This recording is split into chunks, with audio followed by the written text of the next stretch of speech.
From the marketing standpoint, the opening shot of a trailer must immediately capture the viewer's attention. From a storytelling perspective, it should establish the time, place, and the setting of the action.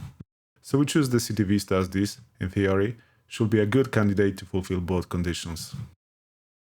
At the time I was working on this shot, I still hadn't finished lighting in this scene for the game. There were a lot of iteration already, but nothing sticks for a longer.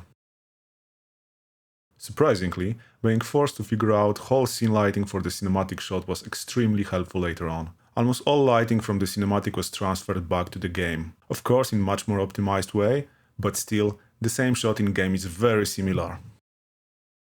Always when you have complex scenes to light, the first thing to do is to check ray tracing and/or the lumen. In this case, by default, most of the scene was already cut off by the ray tracing rendering distance. Also in this case, one siever was enough to quickly solve the issue. There are a lot of lights in this scene, like a lot. So I won't go through every single one, but I'll show you overall how to approach a similar Vista scene. There are three major colors. The bottom layer is a bright yellow light, then the middle city is cyan, and the upper city is blue. This is very similar for every city view in the game. Crucial in the lighting of City Vista is to separate building planes. Most of the light should contribute to a silhouette of the buildings, with volumetric fog, local fog planes, with textures, or with the lighting. There are a lot of lights whose sole purpose is to brighten up the contours of the silhouette of the buildings.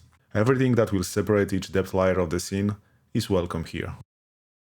Very important is to set up volumetric fog and skylight correlation as fast as possible.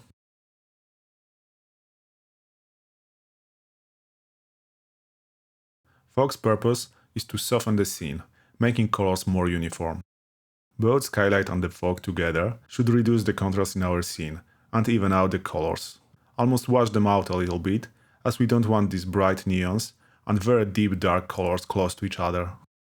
I didn't use the directional light here. Instead, there are a few spotlights that should simulate it locally. Final touches are the big planes with the random visual noise light textures. I believe it was just a photo of some random city at night with some alpha and emissive. At the bottom of the city, those textures make the illusion that the city is much deeper than it really is. Also, the same textures at the buildings look more like small windows and helps to elevate the scale of the buildings even more.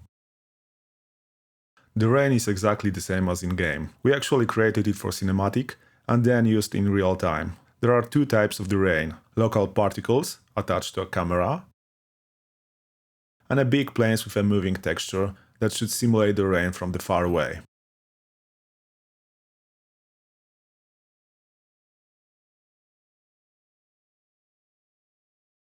Cars are just very low poly models with a world position offset and vertex animation texture to move it along a spline. This shot ended up being a great reminder that the cinematic work and the in-game lighting don't have to live in separated worlds. Treating the Vista like a finished cinematic forced a clear decision about the color balance, depth separation, atmosphere, and those decisions translated almost one-to-one back into the gameplay.